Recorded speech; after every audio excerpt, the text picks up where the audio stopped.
वैरयस्य विशुच्चैर्मलं पुरीकरं समीरयं रूपमलं वजोयिनो। पर्युषण महापर्व का आज ये दूसरा दिवस हम स्वाध्याय दिवस के रूप के अंदर मना रहे हैं। स्वाध्याय क्या है?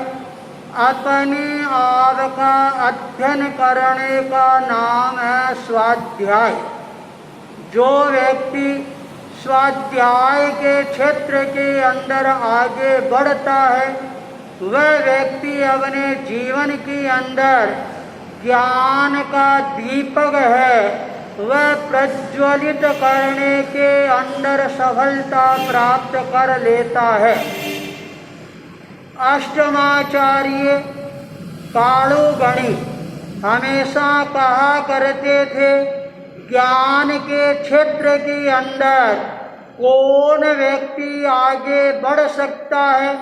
वो कहा करते थे, खान पान चिंता तज और निश्चित मांड मरण, गोची पूली कर तो रेवे तब आवे व्याकरण। जो व्यक्ति खाने का, पीने का और सोने का त्याग कर देता है, चिंताओं को एक तरफ रख देता है और अपने जीवन के अंदर गोची पूली करता रहता है, वह व्यक्ति ज्ञान के क्षेत्र में आगे बढ़ सकता है। गो का मतलब है जोर जोर से बोलकर घोकते रहना, याद करते रहना। याद करने के बाद औरों से पूछते रहना। उसके पश्चात प्रतिदिन जो याद किया है उसका पारायण करते रहना, चितारते करते रहना। और जो अंतिम में सबसे अच्छा उपाय है, जो याद किया है उसको एक बार अपने हाथ से लिख लो, तो वह जो ज्ञान है वह तुम्हारा एक तरह से आदर्श बन जाएगा। स्वाध्याय के अंदर महत्वपूर्ण भूमिका अदा करने वाला बन जाएगा। आचार्य तुलसी प्रातः 4 बजे उठकर स्वयं स्वाध्याय की अलख जगाते थे और जितने भी छोटे संत हैं उन सबको अपने पास में बुलाकर सामूहिक रूप से स्वाध्याय का एक उपक्रम चलाते थे, जिसके कारण अनेकों प्रतिभाएं हैं वह उभर कर सामने आई। और आज द्वादशी का दिन है। चतुर्थ आचार्य जयाचार्य का भी आज निर्वाण दिवस है और आज जयाचार्य की स्मृतियां अपने आप ही तरोताजा हो जाती है। जयाचार्य अमृत वेला के अंदर उठकर हजारों पद्यों का स्वाध्याय करते थे और जो साधक आलस में प्रमाद के अंदर रहते उनको भी वो प्रेरणा प्रदान करते थे। एक बार सुजानगढ़ के अंदर रूपचंद जी नाहटा के महफिल में विराजमान थे। आहार करने के पश्चात बरंडे के अंदर टहल रहे थे। अचानक जयाचार्य का ध्यान है सामने जाता है। जयाचार्य ने देखा सामने वाली गली से एक कुत्ता आ रहा है। जो ही वह कुत्ता आता है और दूसरी गली के कुत्ते की नजर पड़ती है और वह कुत्ता उसको देखकर भौंकने लग जाता है। उसकी आवाज सुनकर गली के सारे कुत्ते हैं वो भी भौं भौं भौं करते हुए वहां पर इकट्ठे हो जाती हैं। आने वाला कुत्ता है वह भी भौंकता है। उसकी आवाज सुनकर उसकी गली के कुत्ते हैं सारे दौड़कर आ जाते हैं और वो कुत्ते आपस की अंदर लड़ना झगड़ना है वो प्रारंभ कर देते हैं। जयाचार्य ये दृश्य देख रहे थे। तत्काल छोटे संत मोदी जी खड़े थे। उनको कहा, मोदी जा सारे संतों को यहाँ पर बुला कर लिया। तत्काल मोती जी स्वामी सभी संतों को जयाचार्य के आदेश की अवगति करते हैं। संत आहार कर रहे थे, अपने हाथ धोकर तत्काल दौड़कर आती हैं। जयाचार्य के सामने खड़े हो गए और कहा, गुरुदेव क्या बात है, हमारे को क्यों याद किया? जयाचार्य ने कहा, संतों देखो सामने क्या हो रहा है। उन कुत्तों को लड़ते हुए देखकर सारे संत हंसने लग जाती हैं और कहते हैं, गुरुदेव इन कुत्तों की लड़ाई देखने के लिए हमारे को आपने बुलाया क्या? जयाचार्य ने कहा, नहीं।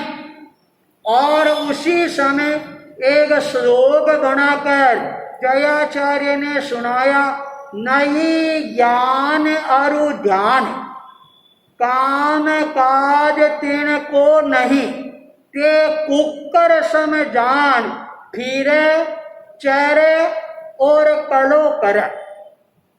संतों कुत्ते का क्या काम होता है? 3 काम होता है। वो फिरता रहता है, घर घर के अंदर ही चरता रहता है और आपस में झगड़ा करता रहता है। जो साधक स्वाध्याय नहीं करता है और वो साधक का जीवन है कुत्ते की तरह बन जाता है।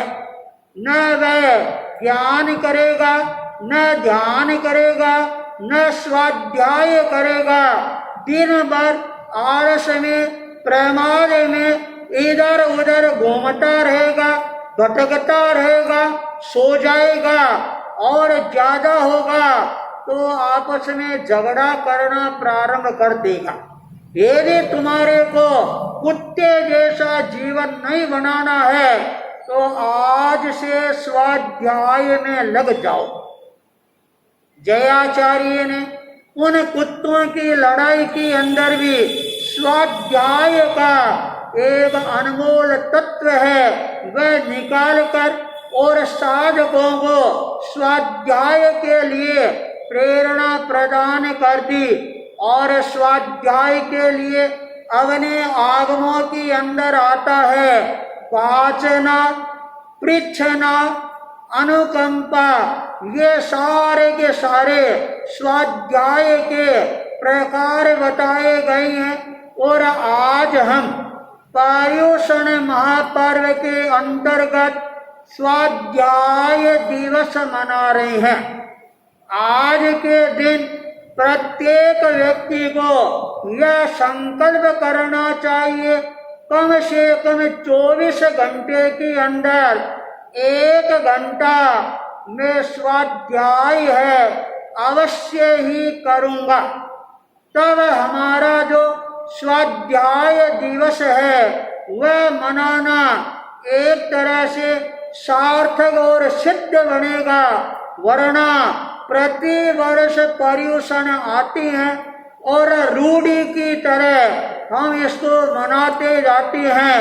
हर पर्व को हम रूढ़ी नहीं बनाएं और जागृति का नया संदेश लाने वाला अपने जीवन के अंदर बनाएंगे तो ये स्वाध्याय दिवस है वह हमारे को और ज्यादा स्वाध्याय के क्षेत्र के अंदर आगे बढ़ने वाला बना देगा। आचार्य कालू गणे कहा करते थे स्वाध्याय में, ज्ञान में कौन आगे बढ़ सकता है? खाटा खोरा खोपरा। सुपारी न तेल। और जो चेला भणनो चावे तो इतना अलगा मिल।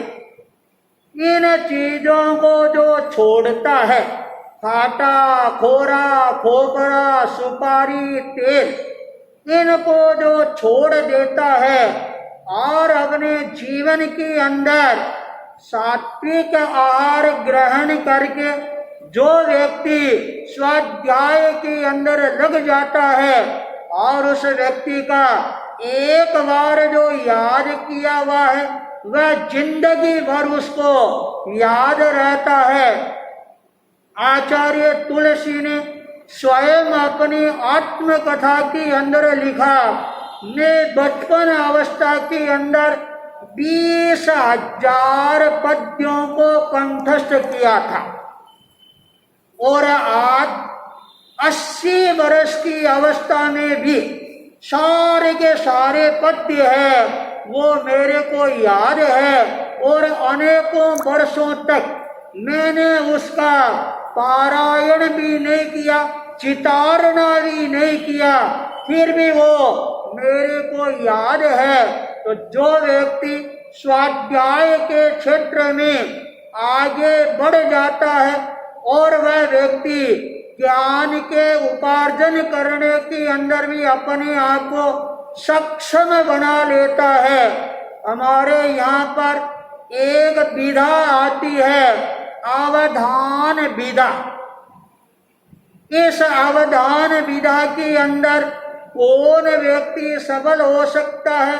जो स्वाध्याय के द्वारा अपने मन को एकाग्र बना लेता है वह इस विधा के अंदर सफलता प्राप्त कर सकता है। आचार्य तुलसी के युग के अंदर शतावधानी, सहस्त्र शतावधानी और उससे भी आगे 1500 श्लोक या 1500 बातें सुनकर और 3 घंटे के बाद सारे के सारे प्रश्नों को और रिपीट करके उनका समाधान भी कर देते। गणित की कितनी बड़ी संख्या आग ले लो और वो मिनटों के अंदर उनको सुलझाते थे। ये सारा का सारा स्वाध्याय का एक महान उपक्रम है। और जब स्वाध्याय दिवस आता है अपने आप ही हमारे अंतःकरण के अंदर एक भावना जागृत होती है और हम अपने आप को स्वाध्याय से भावित करना प्रारंभ कर देते हैं। इसलिए आज का जो स्वाध्याय दिवस है वह हमारा तभी सार्थक होगा जब हम अपने आप को स्वाध्याय के अंदर लगा देंगे। पर्युषण महापर्व हमारे को स्वाध्याय की प्रेरणा देता है, तो साथ के अंदर सुनना है, ये भी अपने आप के अंदर बहुत बड़ा स्वाध्याय है। इसलिए पर्युषण महापर्व के अंदर भगवान महावीर का जीवन चरित्र है वह भी सुनाया जाता है। भगवान महावीर कल हमने बताए थे 10वें देवलोक से चयन करके भगवान महावीर ब्राह्मण कुंड ग्राम के अंदर देवानंदा के गर्भ के अंदर अवतरित होती है और देवानंदा ने 14 महान स्वप्न हैं उन सपनों को देखा और धीरे धीरे उन सपनों के आधार पर उस बालक का विकास करना प्रारंभ करती है। 83 रात तक भगवान महावीर का जीव है देवानंदा के गर्भ में रहता है। अचानक इंद्र का आसन है, ये कंपायमान होता है। अवधि ज्ञान लगाकर देखा क्या बात है, क्या तीर्थंकर का अवतरण हो गया है क्या? जब इंद्र ने देखा भगवान महावीर का जीव है, ये देवानंदा ब्राह्मणी के गर्भ के अंदर है, तत्काल इंद्र ने चिंतन किया, अरे तीर्थंकर होती हैं, वो पौरुषवान होती हैं, क्षत्रिय कुल की अंदर जन्म लेने वाले होते हैं। तत्काल अपने देवता हरण गवेशी देवता को आदेश देते हैं, तुम जाओ और जो देवानंदा का गर्भ है वह रानी त्रिशला के गर्भ के अंदर स्थापित कर दो, और जो त्रिशला का गर्भ है वह देवानंदा की कुक्ष के अंदर स्थापित कर दो। जब ये बात आज से 50 वर्ष पहले सुनाई जाती थी तो लोग कहते थे ये तो केवल जैनों के गपोड़े हैं, क्या गर्भ है वह भी कभी इधर उधर हो सकता है क्या? पर विज्ञान ने इस सच्चाई को हमारे सामने लाकर रख दिया, और आज तो औरत के गर्भ को बकरी के गर्भ के अंदर रखकर भी और उसका लालन पालन किया जा सकता है। और विज्ञान तो इतनी ज्यादा तरक्की कर ली है, आज व्यक्ति को जैसा चाहे वैसा बच्चा है वह प्राप्त कर सकता है, और चाहे तो बिल्कुल काला तवे की तरह अपना बेटा जन्म दे सकता है, और चाहे तो बिल्कुल सफेद और लाल बूंद की तरह चमकता हुआ बेटा भी पैदा कर सकती हैं, और चाहे तो रंग बिरंगे चित्त कबरे लड़के भी हम पैदा कर सकते हैं। और इसके लिए विज्ञान ने ये आविष्कार करने के पश्चात जो रानी त्रिशला और देवानंदा के गर्भ का परावर्तन हुआ उसकी सच्चाई आज लोग मानना प्रारंभ कर चुके हैं। हरण गवेशी देवता आता है, और आने के बाद सबसे पहले वो तत्काल देवानंदा को गहन नींद में सुला देती हैं, और वहाँ पर जो अशुभ पुद्गल बिखरे हुए थे उन सारे पुद्गलों को वहाँ से हटाती हैं और शुभ पुद्गलों का प्रक्षेपण करती हैं। भगवान महावीर का जीव जो गर्भ के अंदर था, पर उसको ये पता था अब मेरा हरण होने वाला है, तत्काल देवता ने महावीर के जीव को वहां से उठाया, रानी त्रिशला के वहां ले गए, रानी त्रिशला को गहन नींद में सुलाया, वहां से अशुभ पुद्गल हटाए, शुभ पुद्गलों का प्रक्षेपण किया, और त्रिशला के गर्भ में जो जीव था उसको बाहर निकाल कर और वो रानी त्रिशला के गर्भ में महावीर के जीव को प्रतिष्ठित करते हैं। और जो जीव महावीर का त्रिशला के गर्भ में आता है और भगवान को पता लग जाता है मेरा गर्भ का परावर्तन हो गया है, पिछले काल का ज्ञान है वह उनको नहीं रहता है, और वो भगवान महावीर देवानंदा के वहां से चलकर और रानी त्रिशला के गर्भ के अंदर आ जाता है। रानी त्रिशला उसी समय 14 महान स्वप्न देखती है, देवानंदा भी 14 महान स्वप्न देखती है, पर दोनों में थोड़ा सा अंतर है। देवानंदा है वो देख रही है हाथी बाहर जा रहा है, शेर बाहर जा रहा है, रत्नों की राशि बाहर जा रही है, पद्म सरोवर बाहर जा रहा है और जो रानी त्रिशला है वह देख रही है हाथी भीतर आ रहा है, शेर आ रहा है, पद्म सरोवर आ रहा है। तो एक देख रही है जाते हुए स्वप्न और एक देखती है आते हुए स्वप्न, और यह स्वप्न देखकर रानी जागृत हो जाती है। तत्काल वह उठकर और अपने पति के पास के अंदर जाती है, राजा सिद्धार्थ के पास में जाती है और कार्य राजन, मैंने ये महान स्वप्न देखे हैं, इसका क्या फल होगा। राजा तत्काल ज्योतिर्विद को अपने यहाँ पर आमंत्रित करता है और जो स्वप्न ज्योतिष का ज्ञाता था वह आता है और 14 सपनों का जो फल है वह धीरे धीरे बताना प्रारंभ करता है।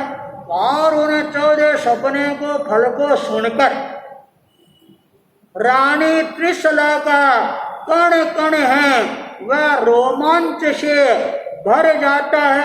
राजा सिद्धार्थ ने पंडित को दान दक्षिणा देकर खुश करके और रवाना किया।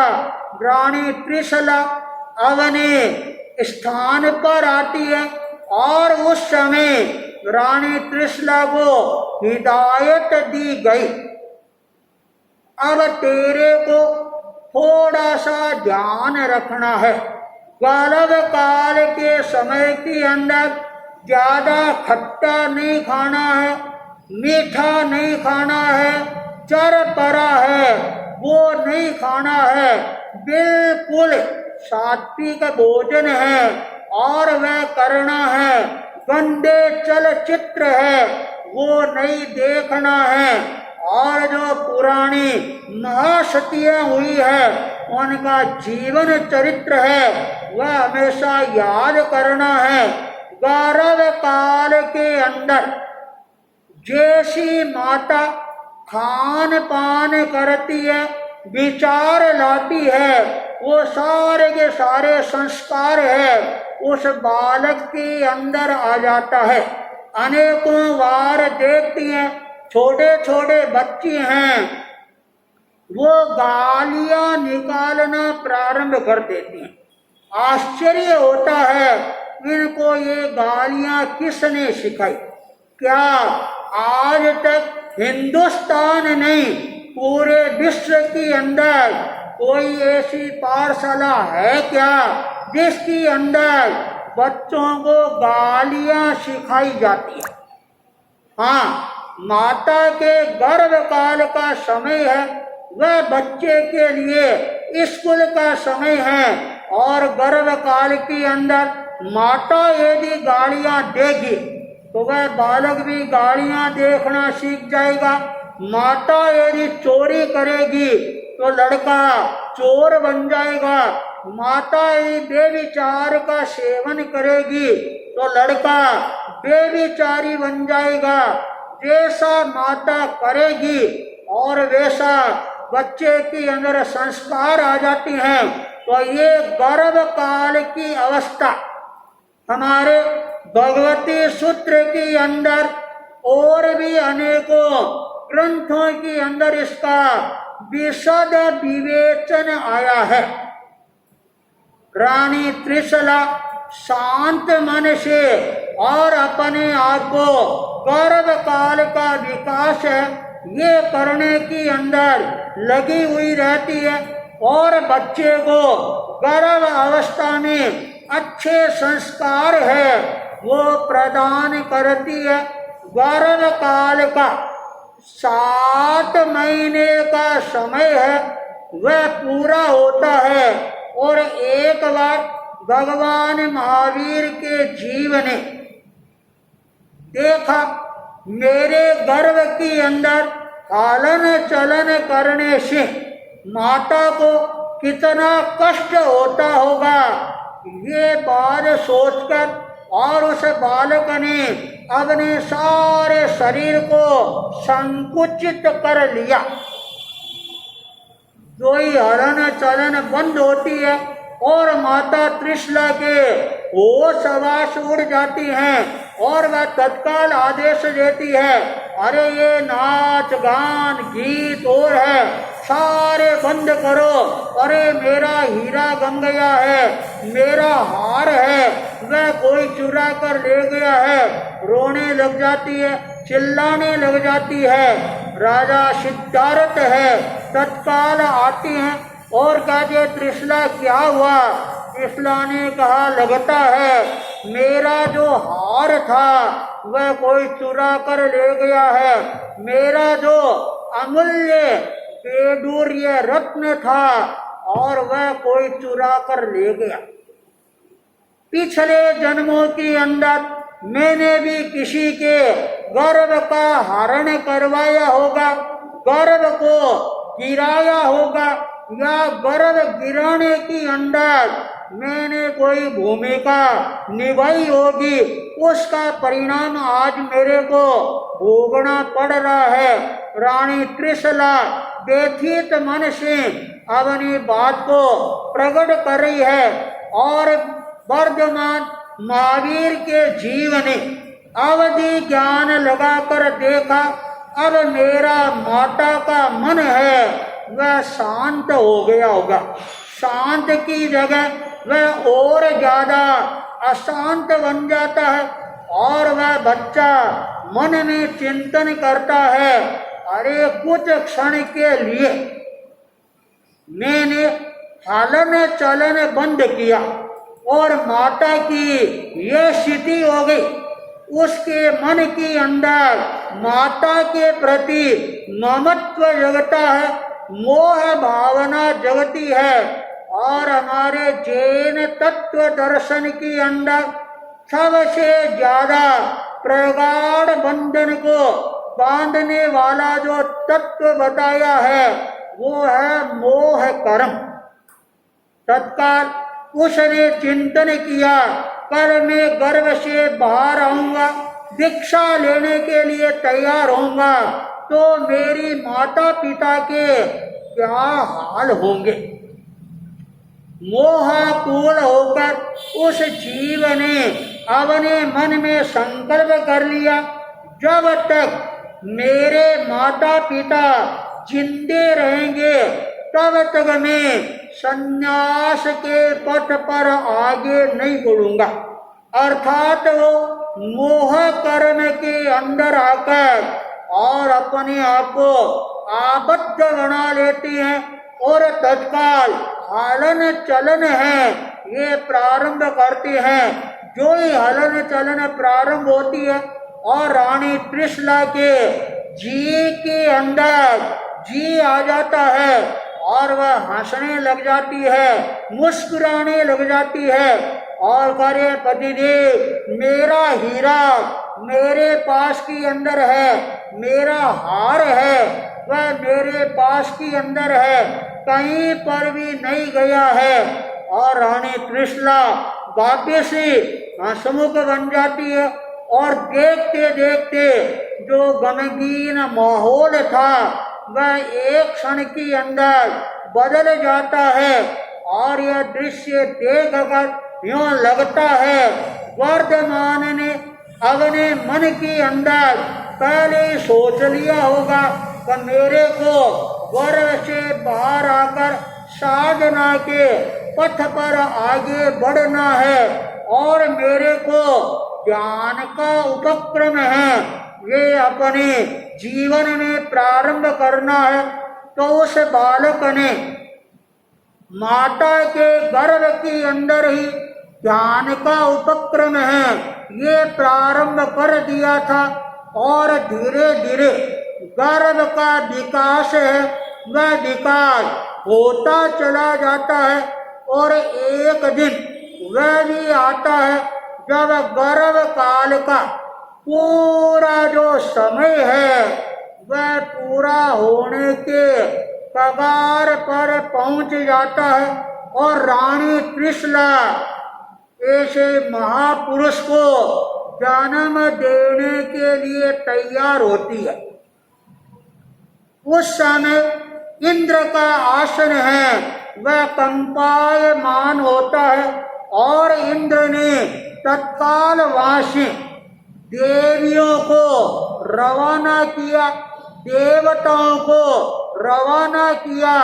64 इंद्र और इंद्राणी वो आकर रानी त्रिशला की सेवा के अंदर खड़े हो जाती हैं और इंतजार कर रही हैं। रानी त्रिशला है वह कब पुण्य आत्मा को जन्म दे और रानी त्रिशला गर्भ अवस्था का एक तरह से सम्यक पालन करके और गर्भ को एक तरह से जन्म देने के लिए तैयार हो रही है। इधर जन्म देने की अवस्था आती है और उधर राजा सिद्धार्थ के क्षत्रिय कुंड ग्राम के अंदर एक नया माहौल बनना प्रारंभ हो जाता है। चारों तरफ खुशियों का वातावरण है, ये बनना प्रारंभ हो जाता है और सभी लोग सावधान बन जाते हैं। पर्युषण महापर्व हमारे को सावधान बनने की प्रेरणा प्रदान करते हैं। तो आज हम भगवान महावीर का इस जीवन चरित्र को ध्यान से सुनकर और अपने आप को स्वाध्याय के अंदर स्थिर करने का प्रयास करेंगे, मन को एकाग्र बनाने का प्रयास करेंगे और संकल्प शक्ति के साथ के अंदर स्वाध्याय को अपने जीवन के अंदर महत्वपूर्ण स्थान प्रदान करेंगे। तो पर्युषण महापर्व का ये जो दूसरा दिवस है स्वाध्याय दिवस, इसको हम मनाने के अंदर अपने आप को सफल बनाने के अंदर कामयाबी हासिल कर लेंगे। स्वाध्याय हमारे जीवन का श्रृंगार बनेगा, तब ही ये पर्युषण पर्व का द्वितीय दिवस है हमारे जीवन को और ज्यादा पावन और पवित्र बनाने वाला बनेगा। इसी मंगल भावना के साथ ओम अरहम।